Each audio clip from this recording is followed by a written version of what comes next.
Bienvenidos a Conversaciones Convergentes. Estamos aquí en el espacio WeWork, a metros del Obelisco, en la ciudad de Buenos Aires, donde vamos a charlar hoy con Enrique Carrier, que es analista del mercado de telecomunicaciones. Enrique, ¿cómo va? ¿Qué tal? Buenas tardes. Enrique, ¿finalizó la Argentina el despliegue de 4G? No, eh, obviamente está hecho el grueso del despliegue, sobre todo si lo medís en, digamos, cobertura poblacional, que en última instancia es lo que importa porque son quienes se van a estar conectados. Eh, el cronograma original preveía la llegada a localidades de muy baja densidad poblacional por parte de los tres operadores, lo cual era un poco ridículo porque no daba, digamos, no daba la economía para uno, menos para tres. Eso sufrió algunas modificaciones y entonces está en proceso de poder avanzar.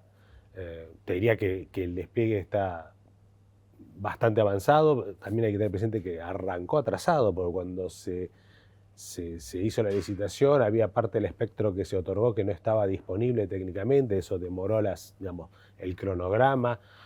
Pues obviamente se sumó la pandemia, etcétera, pero yo te diría que sí, que todavía no está terminado, y eso es un poco también la cuestión por la cual los operadores dicen, bueno, cuando se habla de 5G y que todavía hay muchas cosas por definir, ellos dicen, bueno, nosotros todavía tenemos que terminar 4G. Pero vemos en la región otros países en América Latina que han dado pasos relevantes en el despliegue de 5G, ya con ofertas comerciales incluso. ¿Qué condiciones deberían darse en Argentina para que empiecen a darse algunos pasos y no quedar tan atrás, ¿no? Sí, yo creo, por empezar, digamos, si nos remitimos específicamente a lo sectorial, faltan definiciones técnicas, falta definir, digamos, cuáles son los espectros, las bandas de espectro que se van a utilizar para el servicio. No hay mucho misterio, o sea, porque también uno quiere ir un poco en línea con lo que va el mundo, porque eso también hace que sea más simple, hace que haya disponible equipamiento, sobre todo terminales, etcétera. Pero bueno, son pasos que todavía falta dar. En el caso particular de Argentina, si querés, el agravante que tenés es que algunas de esas bandas más habituales en todo el mundo y que es por donde muchos están empezando, en el caso de Argentina no están liberadas, o sea, están siendo utilizadas para otros servicios, con lo cual tenés un paso previo que es el de migrar, o sea, sacar todas las operaciones que hay actuando en esas frecuencias. Por ejemplo, hay mucho de lo que es acceso inalámbrico fijo, y que entonces eso va a implicar mover las otras frecuencias. Hay un costo alrededor de todas esas cosas, hay que definir quién paga el costo. Bueno, hay como tarea para el hogar previa a poder empezar a hablar de, bueno, vamos a licitar tal banda y tal banda y tal banda. Esa es una cosa que también viene, digamos, viene demorada. Entonces, la verdad que a priori es muy difícil saber cuándo esto va a estar en condiciones ya tenga de poder ponerse en juego, ¿no? 4G nos permitió conectarnos desde el móvil a Internet y navegarla con, digamos, bastante facilidad. 5G, ¿qué va a permitir? Mira, en el caso del móvil yo creo que es donde vas a ver menos diferencias. Una tal vez inmediata, y que tampoco va a ser inmediata porque vas a depender de que mucha gente tenga equipos 5G, tiene que ver con el uso del celular en lugares de alta concurrencia. Por ejemplo, cualquiera que haya ido a un concierto, a una cancha de fútbol, sabe que en esos momentos la llamada no entra. Difícil que suba la foto. Exacto, no, claro, porque en realidad hay demasiados dispositivos queriéndose conectar con una antena, porque tiene limitaciones en cuanto a cuántas pueden ser, que en el caso de 5G son mucho más altas, entonces ese problema estaría resuelto. Ahora, desde el punto de vista de la experiencia, si vos decís, bueno, ¿qué cosa voy a poder hacer que hoy no haga? Y en realidad hoy no hay mucho. Se piensa en términos de realidad virtual, de realidad aumentada, pero tampoco es que hay mucho desarrollado, con lo cual, de hecho, un poco lo que está pasando en países donde ya se lanzó 5G y se lo está utilizando desde el teléfono, hay una cierta desazón. Bueno, tengo la tecnología más moderna, el equipo más moderno y no estoy haciendo nada nuevo. Hubo sobreexpectativa, digamos. Yo creo que sí, que hubo expectativa, o por lo menos que hubo expectativa en cosas donde no iba a pagar el tema 5G. Ahora, si tenés, digamos, te quedan tal vez dos grandes negocios, por llamarlo de alguna forma. Uno que sé que está avanzando ahora, sobre todo países como Estados Unidos, muy rápido, es con el acceso a internet fijo inalámbrico. O sea, básicamente vos tenés como un módem que se conecta a 5G y después tiene Wi-Fi y tenés una conectividad similar a la fibra óptica, generalmente en lugares, de baja densidad. Exacto, suburbanas o semirurales, donde entonces no te justifica económicamente cablear cuando vos tenés poca densidad de casas en, no sé, 100 metros, y donde sí puede ser interesante con la cobertura inalámbrica. Y por el otro lado, y esto sí requiere más tiempo, tiene que ver con, digamos, otra de las características de 5G, además de la velocidad, que sería, por ejemplo, lo que se usa en la fija inalámbrica, tiene que ver con la gran capacidad o mucho mayor capacidad de conectar dispositivos simultáneamente. Y ahí es donde empieza a jugar Internet de las cosas, las ciudades inteligentes, etcétera, donde básicamente vos lo que tenés son 3 millones de dispositivos que se van a estar conectando, generalmente transmitiendo poco, pero sí muchos. Lo que tenés en ese caso es que no alcanza, suponete, ya sea en usos industriales, por ejemplo, que vos tengas máquinas que estén conectadas. Bueno, vos vas a depender, por un lado, de que haya dispositivos para conectar esas máquinas, pues ya no estamos hablando de teléfonos, sino de otros formatos. Vas a tener que necesitar el software que los administre y que a su vez lo vincule con los sistemas, en este caso de una empresa. Y eso a veces implica reingeniería, o sea, no es solamente algo que dependa del operador de poner la red, sino que también hace falta una maduración mayor por parte de los usuarios, en este caso los clientes, para empezar a incorporar estas características que sí son novedosas, a diferencia de lo que pasaba con los teléfonos, que vemos que no hay mucho nuevo. Acá sí, pero también hay mucho trabajo y hay mucho desarrollo de múltiples proveedores, de dispositivos, de aplicaciones, etc. O sea que 5G va a tener un impacto más contundente en lo que es, si se quiere, la producción, por ejemplo, o en la economía en general y no tanto en lo que los usuarios individuales hacemos con la conectividad y el teléfono. Sí, yo creo que por lo menos por ahora no se vislumbra ningún gran cambio a nivel individuo con un teléfono.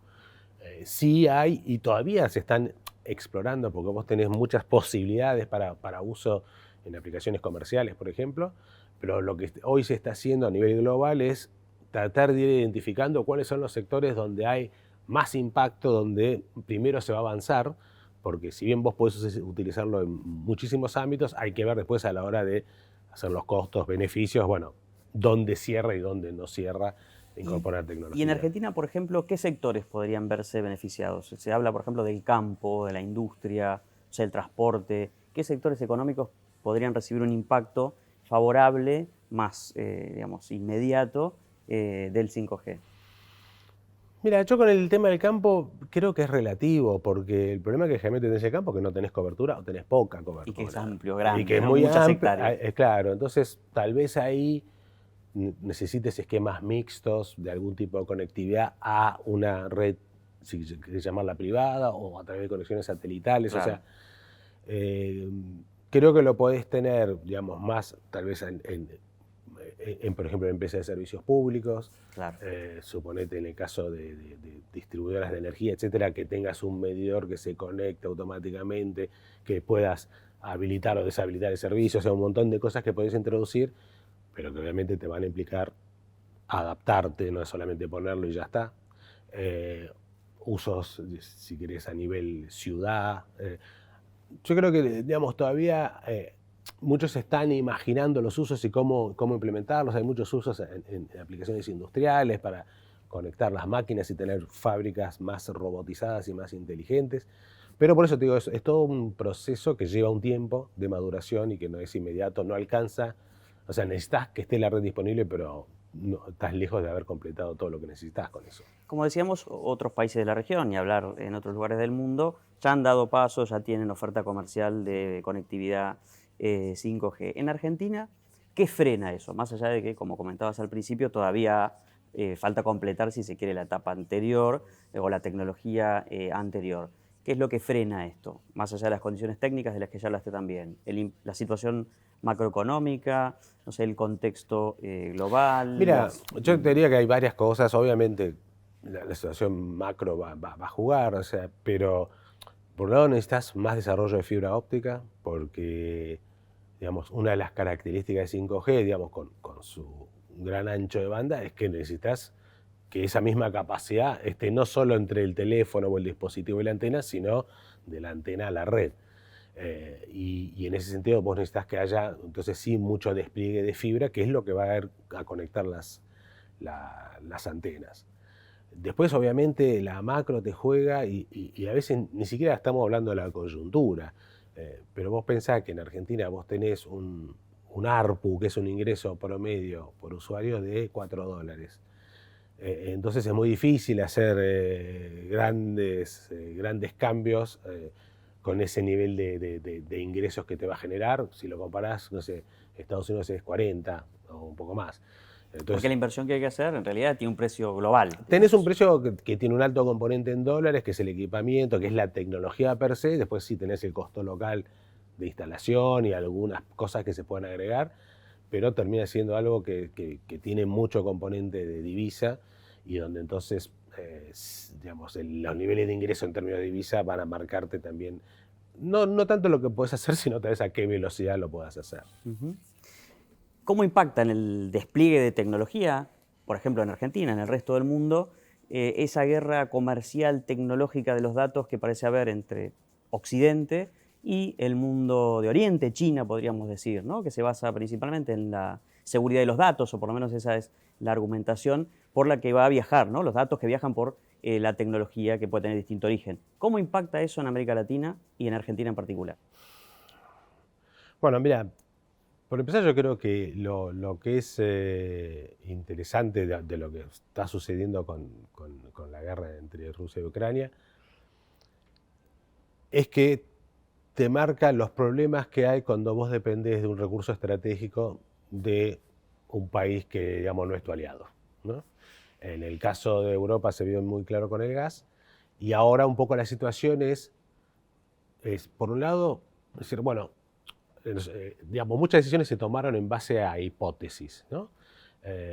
Lo que pasa es que en tema de seguridad nacional las hipótesis alcanzan para tomar medidas, no es un juicio donde uno tiene que probar culpabilidad o inocencia. En este caso vos podés decir, si lo mismo hubiera ocurrido con China, suponete, entonces, ¿qué hubiera pasado? Todos los países que dependían de tecnología china, donde tal vez hay un boicot y no tenés acceso más a esa tecnología, independientemente de si después te espían o te sabotean, ¿no? Pero Paso previo. Claro, pero inclusive pensando en el flujo de mantenimiento, que es un poco lo que le pasó a Rusia. Rusia tenía poca tecnología china en sus redes móviles, Nokia y Ericsson se fueron, entonces ahora le queda tener que en algún momento cambiar de tecnología para poder seguir avanzando. Entonces, eso ya de por sí te demuestra que a veces, digamos, tener relaciones comerciales tan estratégicas con potenciales enemigos, bueno, es algo que tal vez de ahora en más se vea con más detenimiento que lo que era previo a esta guerra. Así que en este sentido yo creo que la guerra le dio más validez a la argumentación de los Estados Unidos diciendo, che, no puede ser que nosotros y nuestros aliados dependan tecnológicamente de nuestro potencial enemigo. Ahora, ¿qué va a pasar de acá en más? Bueno, es un poco difícil saberlo, va a depender un poco también digamos, de cuáles sean los próximos pasos que tome China, desde no solo la posición en el conflicto, sino ver si quiere o no avanzar con algunos temas pendientes que tiene y que siempre saca a relucir. Particularmente, digamos, yo creo que Latinoamérica está un poco fuera de esa discusión, está más centrada tal vez en Europa, sobre todo Europa Occidental, Estados Unidos, o sea, la NATO, por llamarlo de alguna forma, más los aliados del Pacífico, con China principalmente, y donde Latinoamérica hasta ahora se vio un poco, si querés, beneficiado, por lo menos con la expansión china y las inversiones y el comercio, etc. Entonces, yo, o sea, lo veo difícil que, digamos, Latinoamérica en general tome partido por alguna de estas dos posiciones, más allá de que habrá presiones.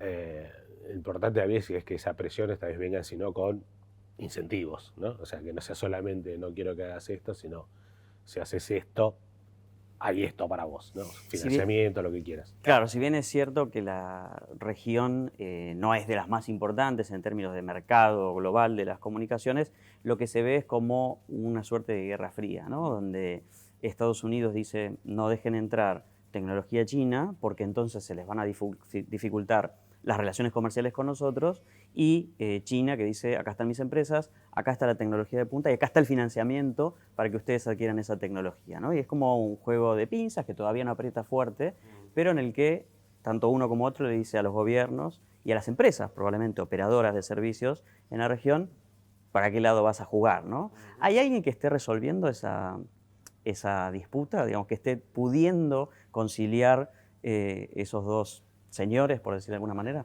Mira, yo creo que lo van tratando de hacer tal vez porque la presión todavía no es mucha y como te decía antes, yo creo que también hacen falta incentivos. O sea, si vos me decís, no, deja tu proveedor chino que es malo y se porta mal y qué sé yo, bueno, con eso no me alcanza. O sea, tenés algo digamos, superador en términos tecnológicos o tenés una financiación que entonces a mí me justifique comprarle a B y no a A. Y creo que recién ahora se está empezando a hablar de este último punto. Lo que tenés acá, particularmente en el caso de Estados Unidos, que se complica, es que Estados Unidos no tiene proveedores propios. Entonces, hasta políticamente es muy difícil para Estados Unidos decir, bueno, vamos a dar financiamiento blando para que empresas suecas o finlandesas vendan más en Latinoamérica. Ahí es donde entra lo que se llama el Open RAN, que para, digamos, simplificarlo es una forma de introducir, digamos, sistemas abiertos compatibles en las redes de telecomunicaciones que normalmente son monolíticas. Y hacerlo en la última etapa, que es la etapa de radio, la etapa de aire, que es donde además cada antena, cosa que se instala.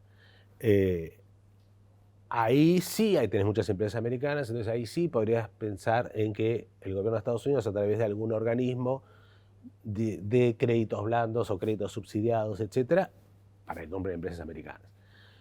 Lo que pasa es que bueno, estos son procesos largos, digamos, implica un cambio en la forma de funcionar, tiene otros, o sea, puede tener menores costos por un lado, tiene mayores costos por el otro, hay que esperar que se madure. Entonces, estás en una etapa muy, muy inicial de poder plantear una alternativa hoy que sea realmente válida. O sea, hasta ahora es más una promesa y unas ganas de hacerlo que cosas concretas para mostrar.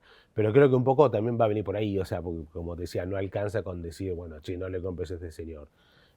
Hay que también tiene que haber una zanahoria interesante, ¿no? Enrique, vos desde hace muchos años seguís también el mercado de terminales, ¿no? De dispositivos, de teléfonos. ¿Cómo estamos en la Argentina, que tiene este régimen de ensamblado local, digamos, de terminales en Tierra del Fuego? ¿Cómo estamos en disponibilidad de terminales, en actualidad de esos terminales? ¿Estamos bien, estamos en línea, estamos atrasados? ¿Y qué ves para los próximos años?